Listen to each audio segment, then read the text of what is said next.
And it's November 22nd, 2025, and this is season 4, episode 34 of Two Guys on Politics, which is broadcast on the U.S. Arab Radio Network on WNZK AM 690 radio, as well as broadcast on YouTube at twoguysonpolitics.com.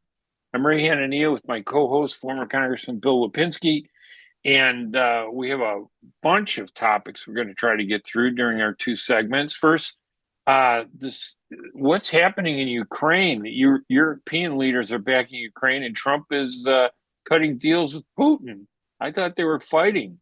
Will Trump's personality flaws, this criticism of women, hurt him in the midterm elections? Calling a female reporter Piggy on the during on Air Force One the other day. And this reversal, what impact will the Epstein files have on Trump? I mean, the Republicans bailed on Trump, who said the Epstein files were a hoax, and now they all stood behind it and passed it. And then in the second segment, we're going to look at Marjorie Taylor Greene, the Georgia Republican woman who broke from Trump over the issue of Israel and how much money we give Israel and why don't we give Americans more money? And Trump really slammed her and beat her down. And then a surprising thing, this meeting between new Mayor-elect Zohran Mamdani and President Trump in the White House, very cordial after many weeks and months of personal attacks between them. We also are going to talk about Congressman Jesus Chewy Garcia.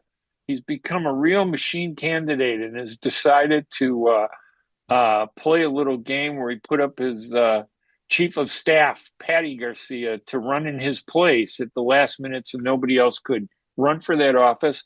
And we'll end it on terrible news this morning from Friday night. Increased violence in Chicago, 1 dead and 8 injured on North State Street. I'm Ray Hanania with Bill Lipinski. We're going to take a break, and we'll be right back right after these messages.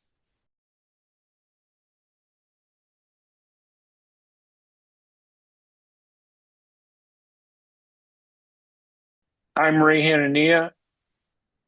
I'm Bill Lipinski, and this is Two Guys on Politics. And next up will be Mr. Politician himself, the man that's covered City Hall, the county building, the national interest. He's covered everything, Mr. Ray Hanania. And I've only been able to be successful because I've known Bill Lipinski since 1970s. Since the 1970s. And what a great open.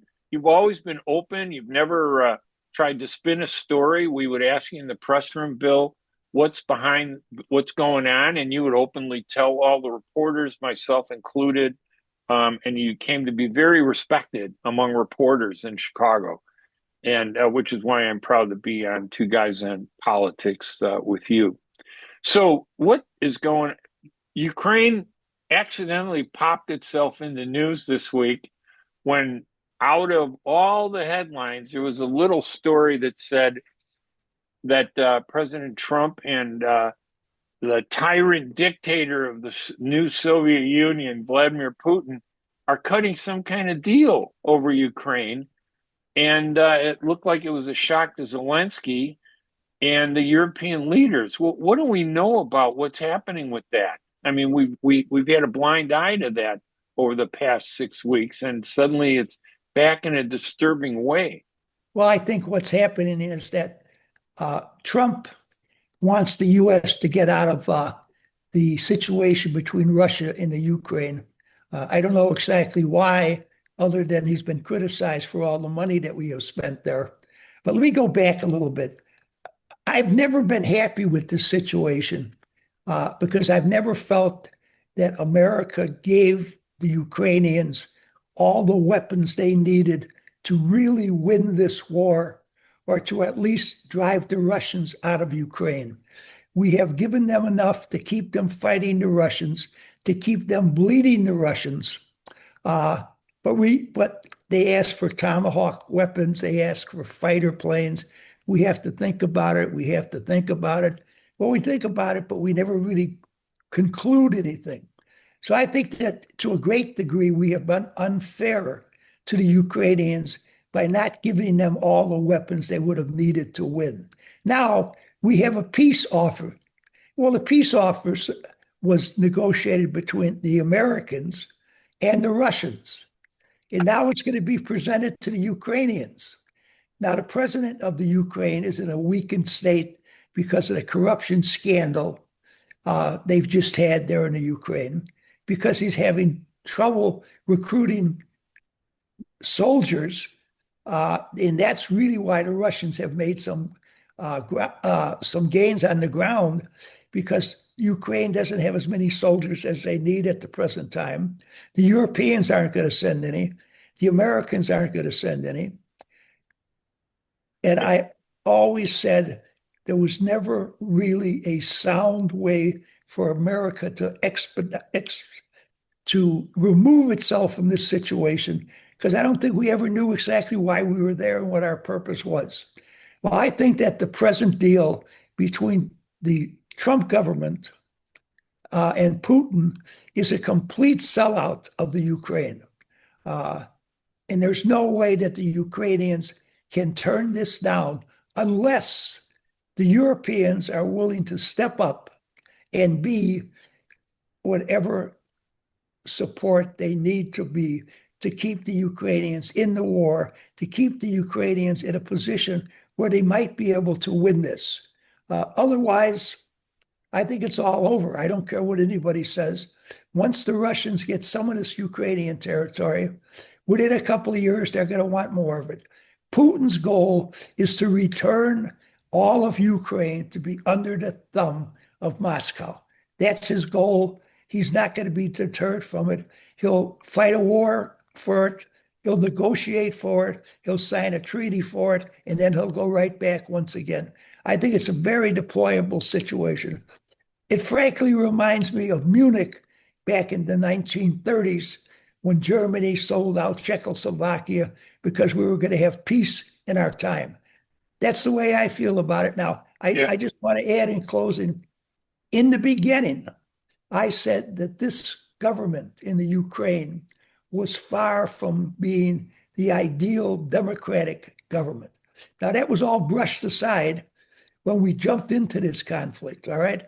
But as time has gone on, that has become more and more apparent that there's a lot of corruption in that government. I'm amazed that they've managed to hold the support of the Ukrainian people as long as they have. But the latest poll by a reputable firm says that 73% of the Ukrainian people are prepared to have some kind of negotiated settlement, even if it means giving up some of their territory. Yeah, I agree with a lot of what you said. I think if I were to guess at what the purpose is for Trump to cut this deal with Putin, it's because he wants to give himself the Nobel Peace Prize. Trump is not doing this because he wants to help the Ukrainians. It's not, although I think he's doing it a little bit with Putin because, as he does with every foreign country, he's thinking about his sons and his family's economic and business interests, opening hotels, in St. Petersburg and Moscow. He's always wanted to have his hotels there.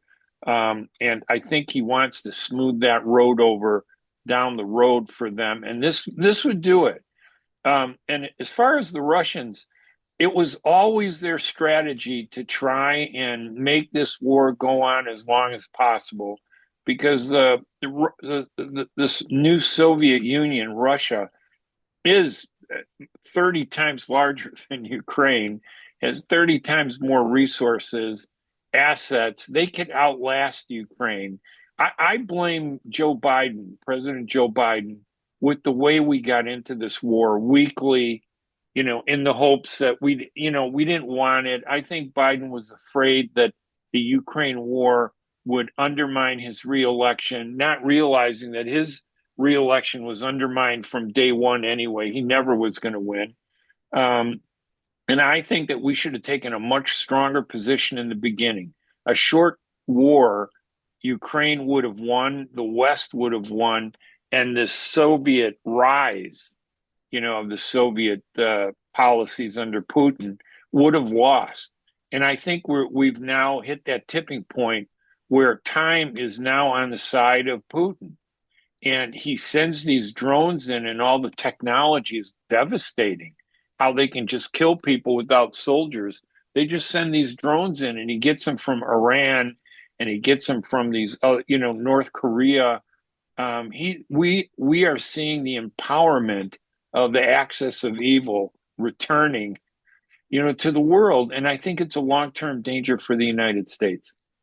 So do I. And, we got sanctions on Russian oil, but India and China, they just keep importing all of that oil that they can possibly get out of Russia, which brings Russia more money to continue this war. So some of these people who we're trying to cater to be our allies are not helping the situation.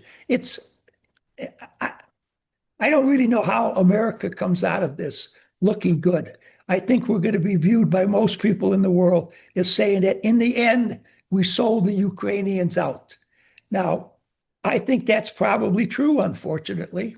But should we have ever got into it in the first place? They weren't a member of NATO. Okay. The Europeans didn't rush to defend them. We rushed to defend them, but we never really had specific goals in mind.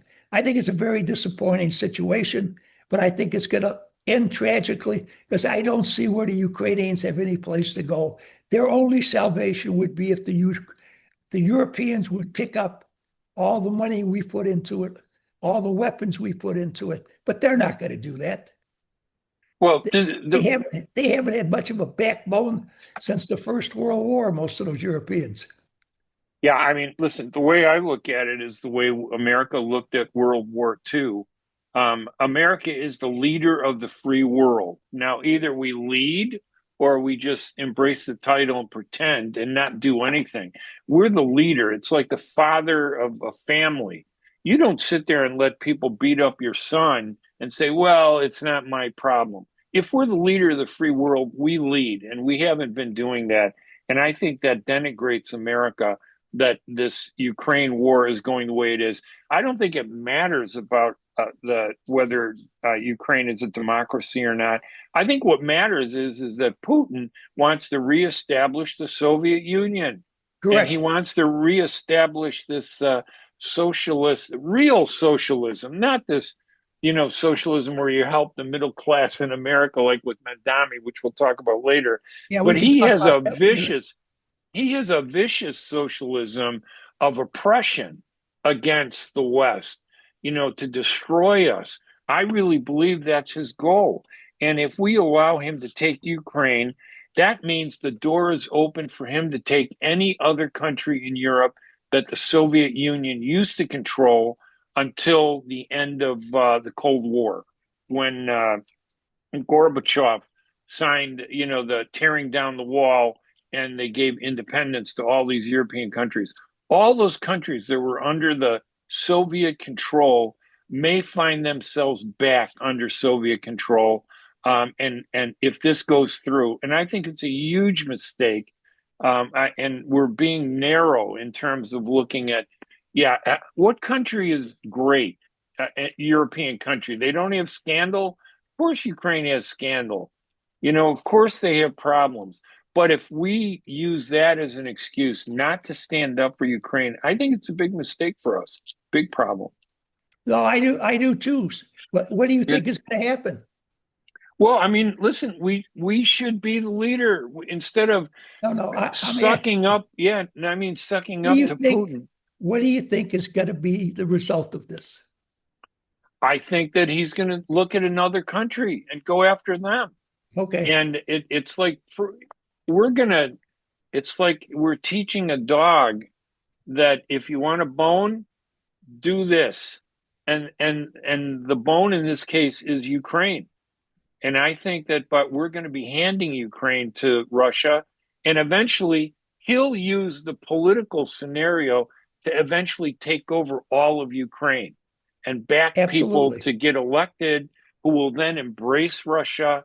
And it'll make it look like, well, it was a democratic process that Ukraine, after we defeated Zelensky decided to oust the corrupt Zelensky and install one of Putin's puppets. And pretty soon you got Belarus and Ukraine under Putin's thumb. And that's really scary. And then Poland might be you'll next. move next to get Lithuania, Latvia, Estonia. All those. And the Europeans aren't going to do anything about that. The next country he'll go after is Poland. Now, perhaps there, the Europeans will take a stand. Perhaps we will take a stand also. Right, right. But by that time, it might be too late.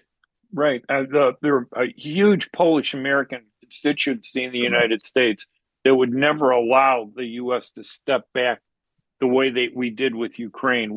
They would really push America to do something. But you're right, it might be too late. Of course, Trump might look at you and me and criticize us as Piggy, and call us women, apparently, because he doesn't seem to have respect for women. I saw his comments to Mary Bruce at ABC TV when the Crown Prince of Saudi Arabia was at the White House. She asked some really tough questions. And if you notice Trump and the Crown Prince, how they responded. The Crown Prince, when he got to talk, said, hey, I understand it. There have been some real issues. He didn't attack her for asking a question. He actually responded to the question. And he gave his version. Whether you believe it or not is a different story. Trump, on the other hand, didn't address the question. He attacked her personally. And I think it's because she's a woman. And I might not have thought that had it not been for the next day when he's on Air Force One and another female reporter from Bloomberg asked him a question. And he said, quiet, Piggy. And I'm going, wow, how does he get away with that in today's U2 world? With all this misogyny and sexism against women and women having equal rights, that a president can be that way and it gets pushed under the rug. Even his press secretary, who I think is just nutty, worse than the one that Biden had. I thought that other one was bad, but I think Trump's press secretary, Levitt, is horrible. Excusing it, saying, well, you know how vicious the media is. It's really their fault that he says. She never addressed the fact that it was misogynist or sexist. And that was disturbing. What does that say about our government, Bill? I mean, what was your reaction when you heard this? Well, I think that Trump is just trying to straighten things out. When God created Eve for Adam, he told Eve that she should be pleasant and she should pleasure him. Okay. And, if the woman was fulfilling her real role, she'd be at home with her apron on, baking her cookies, waiting for her husband to come home to fix them a nice drink, taking care of her children. They shouldn't be out trying to do things in the world. They should stay at home. That's where they belong. That was the 1930s, 1940s perspective on women. Absolutely. When did women get the right to vote? I have to look back at that. That but was it the took first a long... mistake we made. No, I know you don't mean that. I know you're being I'm being sarcastic. facetious. Of course. But I mean, that's the way Trump comes across. Yes, he does. He does. I mean, it's incredible. I don't know how he still has the support in this country he has, with the things that he has said about people in general, and then women in particular. No, I mean, he treats them as second-class citizens. I haven't heard him say anything that derogatory directly to a man, because I don't think he has the courage to do so. He's afraid the guy might come up there and try to throw a punch at him. Right. And the other thing, I mean, he does say crazy things like, look how courageous he was when someone tried to assassinate him as compared to JFK. And I'm thinking, what are you talking about? Courageous? He looked like a baby up there, the way he was being coddled. He was like confused. The bullet. And obviously, I didn't want to see anybody assassinated or killed. No, absolutely not. But a bullet flew and hit the tip of his ear. And to compare that to the assassination attempt of JFK and ridicule it the way he did really kind of bothered me. It was like, what is going on with him? I don't understand. There's some things I like that he wants to do, cracking down on crime, cracking down on illegal aliens. What I don't like is how he doesn't do it the right way. And then he spends more time attacking women with these sexist remarks. You want to criticize a question? Go ahead, be creative in how you respond to the question. He could have been smart and looked intelligent with a response that might have sarcastically responded to her question, but instead he chose to attack her. And then he attacked this Bloomberg reporter. And I'm wondering, women were big supporters of his, the second time around. And I'm wondering how women can stand with him after all this stuff starts rebuilding. I mean, he's not attacking, these Hollywood celebrities the way he did in the past. These female actresses that he really said many, many ugly, derogatory things about. But those are Hollywood actresses. These are, people that are trying to educate Americans with news and report on the news. You may like them, you may not like them. And then to go after him that way, it's transparent. It sounds like he's afraid of the question. It makes him look cowardly, I think. Oh, I think so too, very definitely. I don't understand how his wife could stay with him. He is such a reprehensible character, particularly when it comes to dealing with women. I mean, I firmly believe he just believes that they should be submissive, obedient, and sexy, and that's it, and leave the rest of the world to men. It's just, well, No, but this is an important political point because we are going into the midterm elections with his sexism coming out after, and this is our next topic, the Epstein files. After he spent all this time denouncing the Epstein files as a hoax, after so many women, young women, 14, 15, and 16, who finally were able to come out after years of suppression to say that this guy and Ghislaine Maxwell were trafficking them, not just for their own sexual exploitation, but to their powerful friends in government, in science, in universities. The big talk was, the Republicans are trying to point a finger at Bill Clinton, that he was a pal of Jeffrey Epstein, and the Democrats are pointing a finger at Donald Trump, that he was a big pal of Jeffrey Epstein. And instead of opening the files, Trump called it the Epstein hoax and said, no, we're not going to support it, but slowly saw his party, rank and file, step up and say they were going to support it and bring it out. And then embarrassingly, he was forced to reverse himself. Now, the only thing that saved him, I think, was this, I don't know, maybe that's why he attacked the women, that he believes that the worst thing will distract from something else. And his reversal, he would have got pummeled, over the Epstein file, but so many other things happened after. yes, you're absolutely correct, Raymond.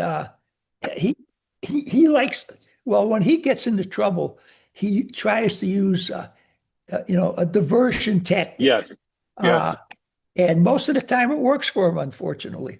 I don't think it's going to work for him this time. I think the combination of his going after women the way he has, the economy being the way that it is, I think he's going to see his party suffer very significant losses in the midterm election. Now, I realize it's a year away, all right? But I right. really don't think that he can change it very much at all because, as you mentioned, women supported him strongly the last time around. I don't think they're going to do it this time.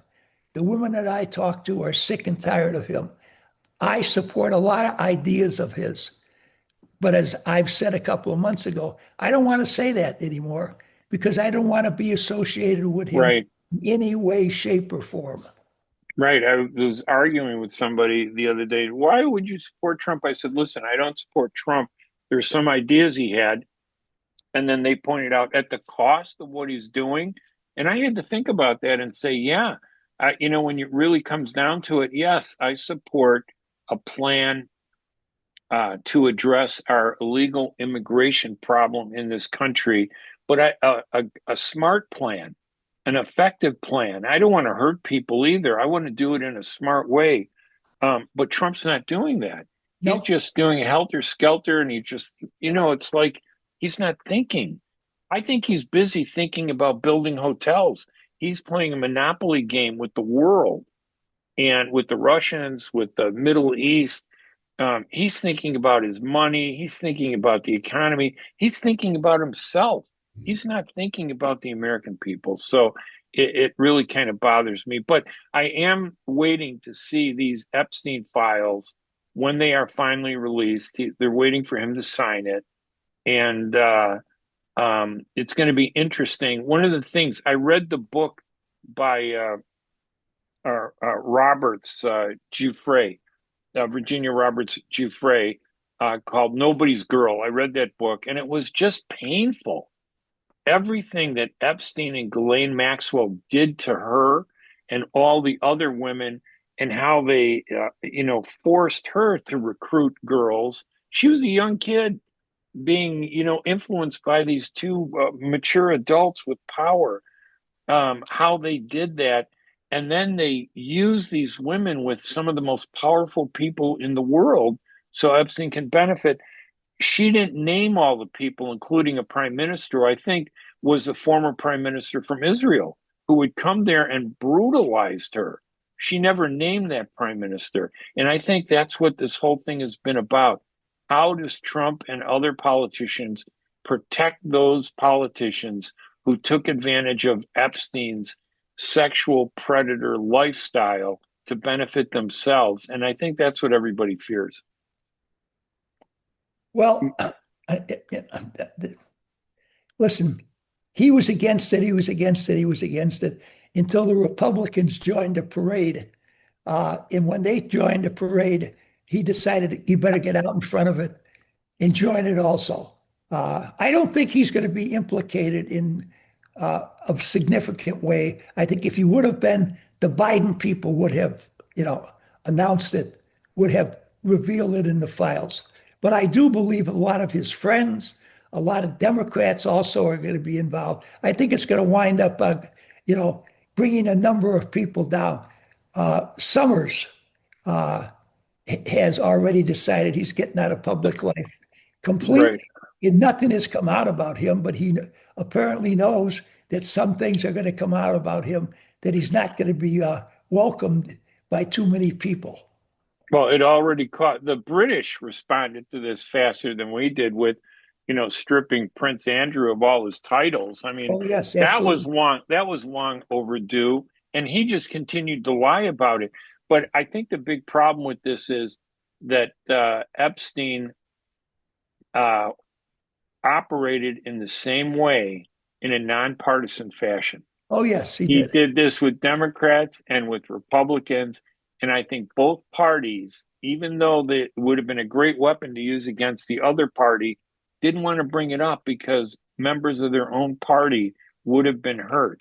And I still believe that's the driving force I behind agree. what's happening with this.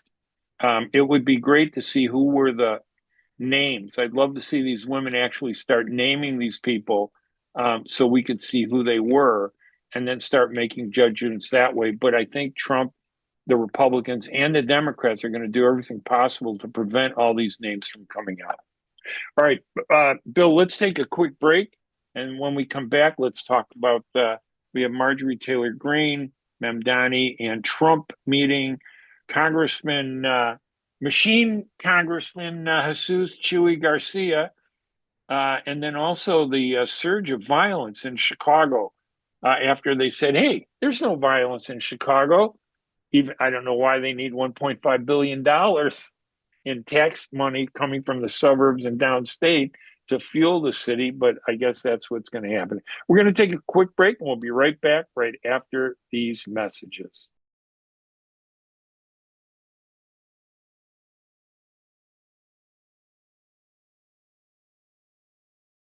All right, I'm Ray Hanania.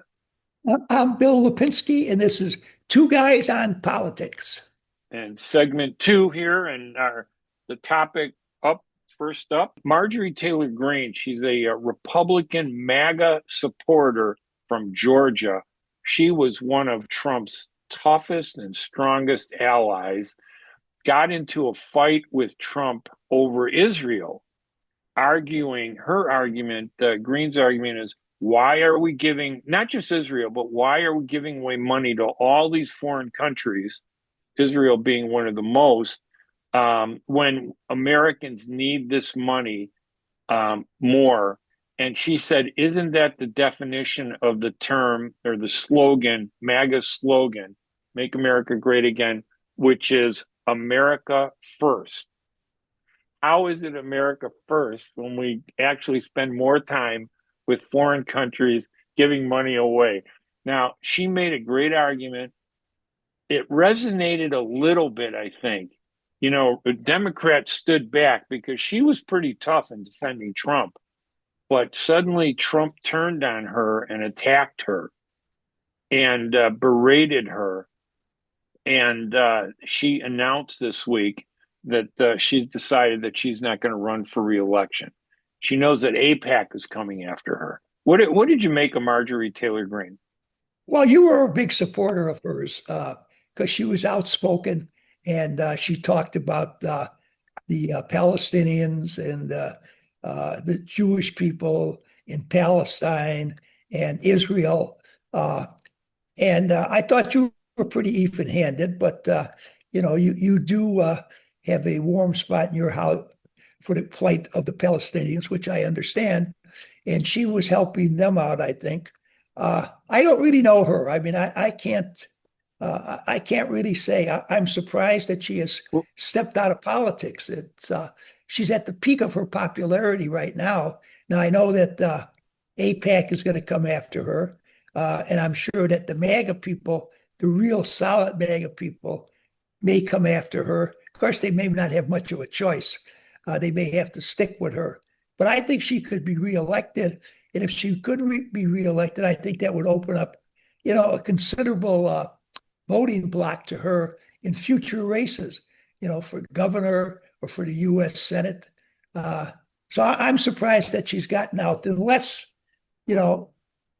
she's had some real threats or so. I don't know what her family situation is. I don't know if she's married. I don't know if she has any children. I don't know what that situation is. You know much better than I do. But Well, she's she did. Go ahead. very responsible for getting Republicans to support opening up the Epstein file. No question about it. Yeah, I think that more than anything upset Trump, because Trump is pretending to be balanced on the Middle East. So it isn't her criticism of Israel that I think really bothers him. I think it was that she was one of the loudest voices as a woman member of Congress demanding that the Epstein files be released. And I think that upset him. And I think he blames her for that. And Tom Massey was another one, another Republican who demanded, he's the one who introduced the legislation to publish all of the Epstein documents. But Greene, what's really interesting about her is that she was always a strong supporter of Trump. And I think she's disappointed that Trump put MAGA principles, blind support for MAGA above doing the right thing for Americans. And I think that's one reason why she's getting out. She understands that Trump is not going to support her, probably, that AIPAC is very powerful. 97% of the candidates that they funded, according to their website, won re-election. One election and they have a great track record. Money Yes, talks. Money talks. And for some reason, I don't know, I try to argue with the Arabs. You have more money than anybody in this world, and yet you don't know how to put it into an American election the way Israel does. It doesn't make any sense. But Marjorie Taylor Greene made some good points. She said, we gave Israel $38 billion, which through 2028, and $22 billion just over this war in Gaza to cover their costs. And she pointed out that, that Israelis, they get free health care. They don't have to pay for health care. If they need it, they get 100%. And they also get free education. They get free homes if they're immigrants to Israel and they're Jewish. They will get a free home. They'll get free land. So we don't do that in the United States. Instead, we're facing a major problem with our economy is just in a horrible shape. I think that's the other thing that bothers Trump.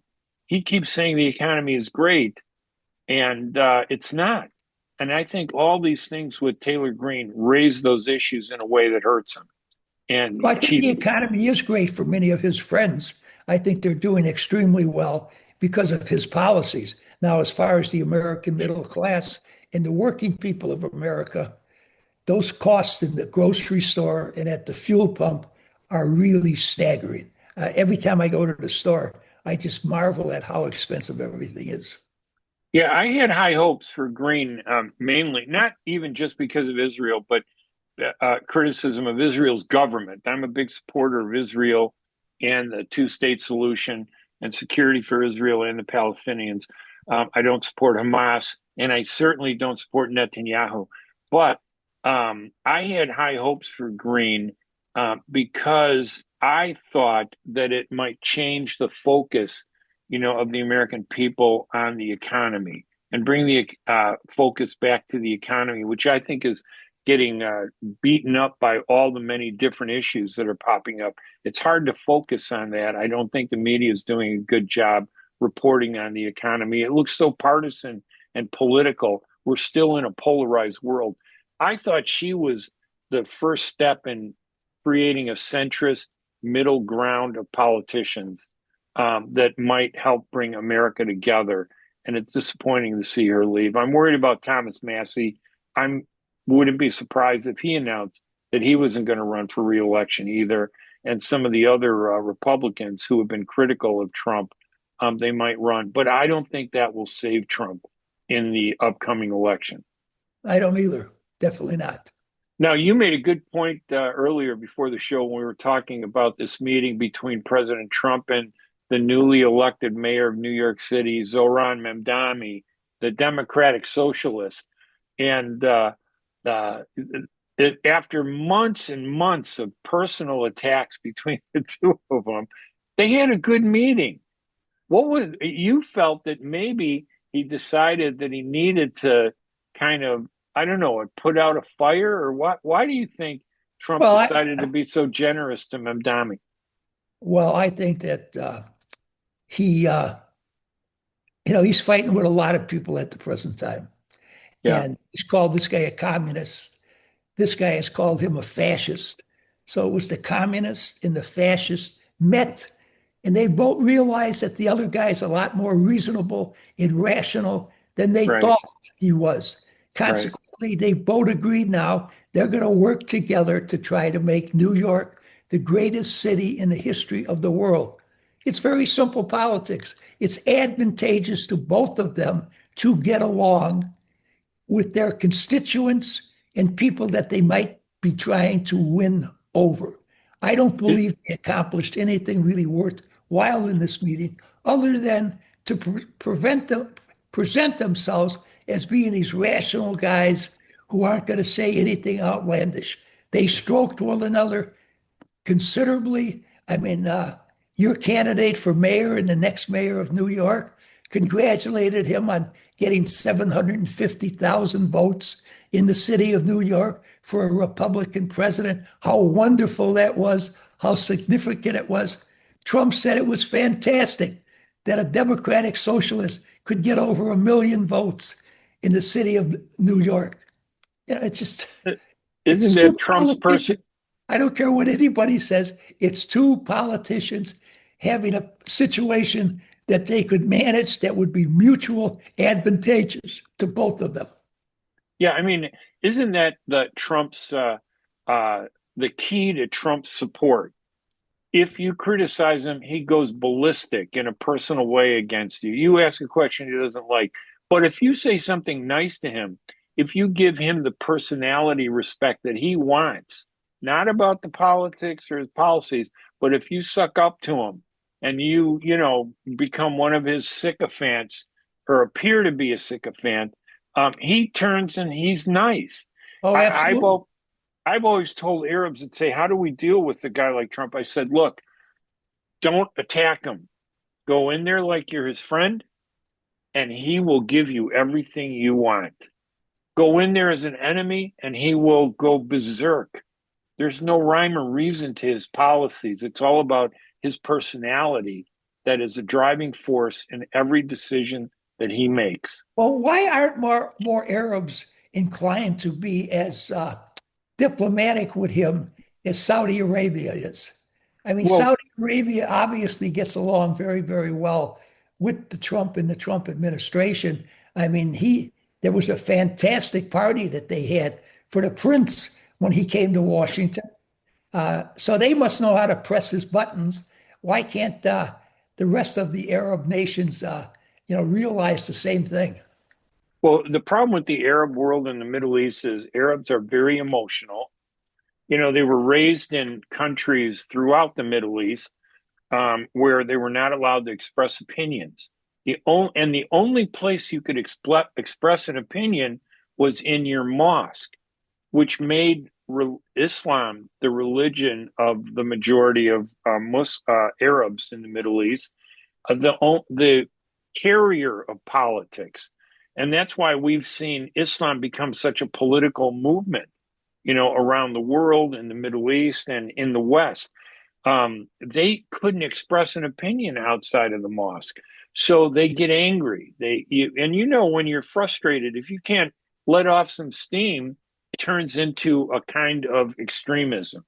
So we see that kind of extremism come out of the Middle East rather than reason. And, I'm criticizing my own people because I think they make a major mistake. They allow emotion to undermine logic. And I think that's what happened. Now, the Saudis, I think, are completely different.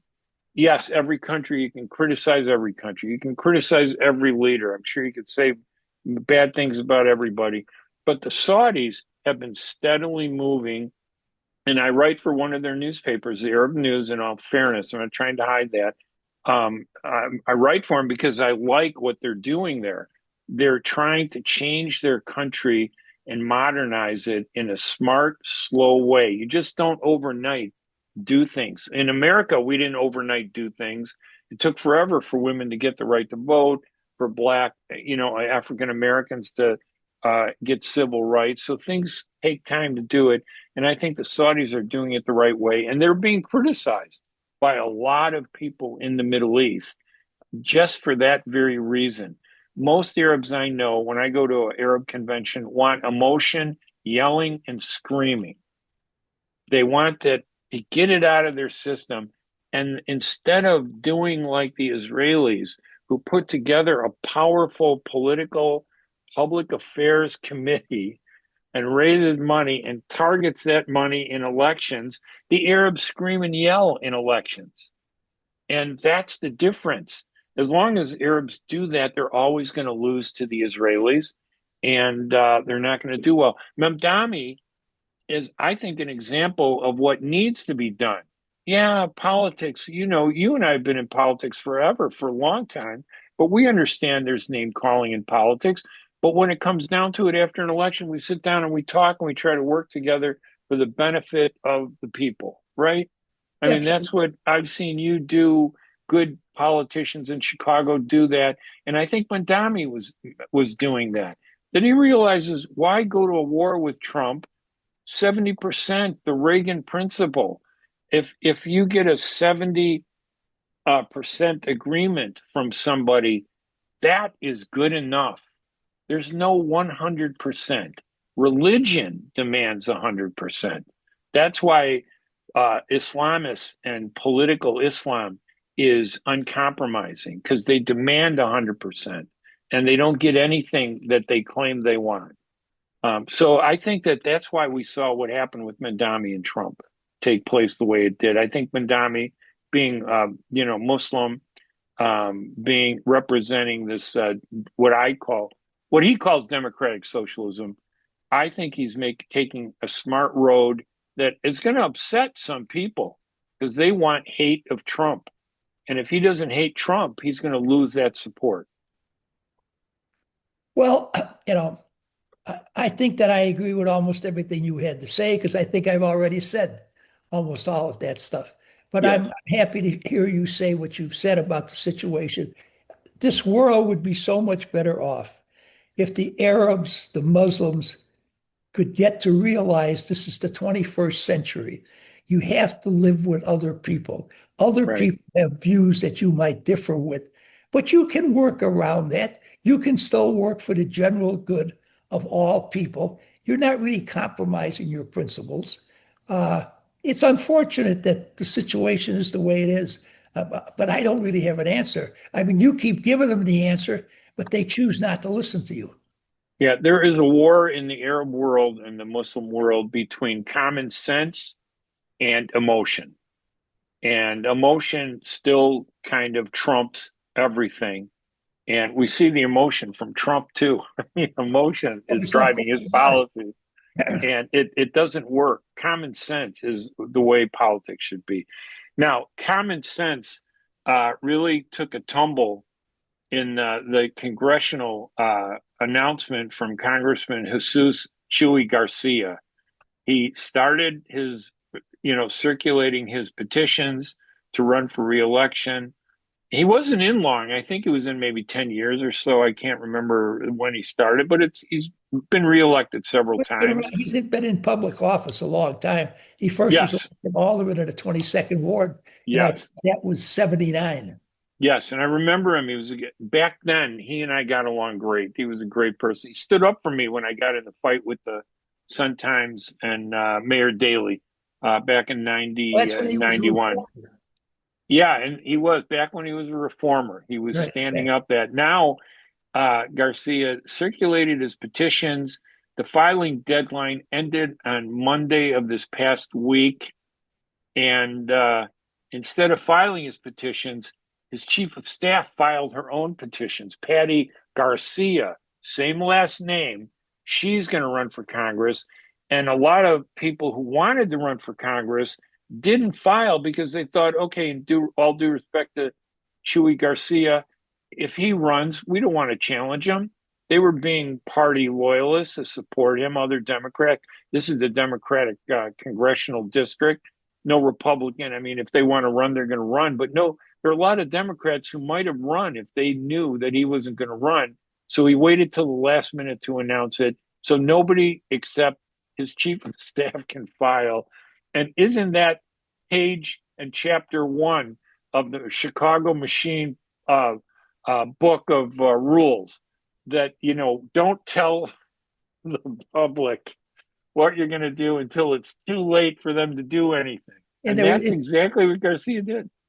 absolutely, yes. He went, well, I would say for the last at least 10 years, Chewy's been a member of the machine, Right. whatever's Yes. left of the machine in Cook County, okay? I mean, he made deals with the Speaker of the House, Mike Madigan, and I say that in all honesty because Madigan's a friend of mine.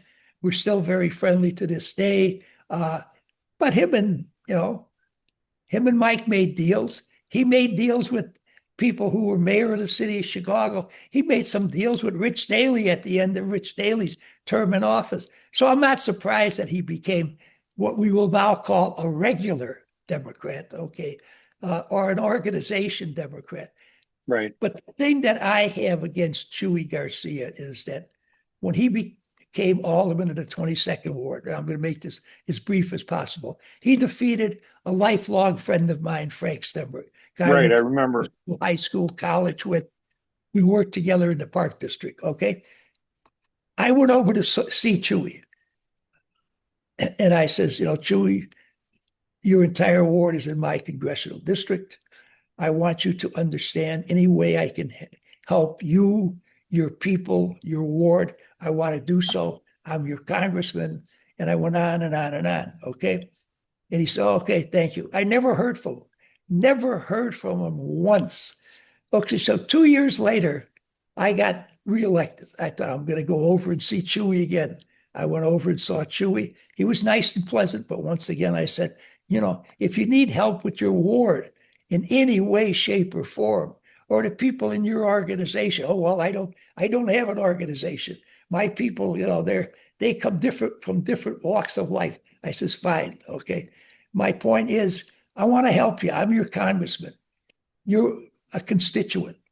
I never heard from the guy. So as far as I am concerned, at least back in those days, he refused to take any help from me that could have been very helpful to his poor community, Right. uh, particularly at that time.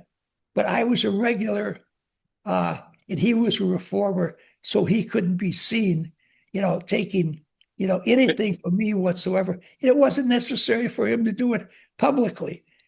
So to me, that showed that he was very selfish. So I'm not surprised that he moved from being a outspoken critic of the organization to being a supporter of the organization to using a tactic that many organization people had employed in the past. Yeah, and it's not what he did wasn't illegal. It was just dishonest. Right. And he claimed, "Oh no, I'm doing it because I'm sick and I want to spend more time with my family." Nobody believes that. They Nobody. just can't be honest.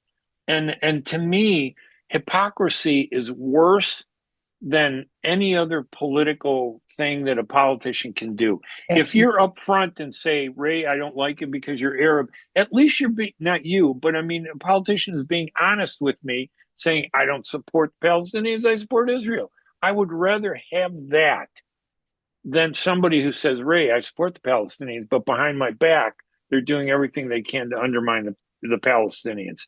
That was one reason why I supported Trump, because I thought maybe Trump was going to be honest like that, but he wasn't. Now, there are going to be several Hispanics have said they're going to run. They can't run in the Democratic primary because Patty Garcia is the only candidate in the March 25th Democratic primary running for Congress in that district. And but there are going to be several independents. Now, and Bill, your understanding of politics too, they don't run in a primary, these independents. They No, will no, run in November, right? correct. Yes. And there's no real Republican that even has a shot at winning in that district. The Republican Party is falling apart, and has been But falling there, apart there for will be years. someone on the ballot underneath a Yes, Republican label. yeah, for ego, name. You want to get your name out there. Right, It looks exactly. good, even if you can't win 5% of the vote. But I think one candidate that might run as a Democrat is the mayor of Lyons, Chris Getty. Now, he hasn't announced, but I know it's interesting to him. He's looking at it. He's a young Democrat. He's done a lot of great things in the village of Lyons and Lyons Township. I've done work for him, some media work for him. But I like him. I only work for people that I like and that I respect. And I think he would be a real strong candidate. And I think somebody like him can beat Patty Garcia, whose only asset is she's backed by Chewy Garcia, and she's Hispanic with Garcia's same last name. Those are going to be her only real assets. What does she stand for? Nobody knows. And then she's part of a machine result that Chewy Garcia put together. I think that hurts her, and I'm not sure she could win.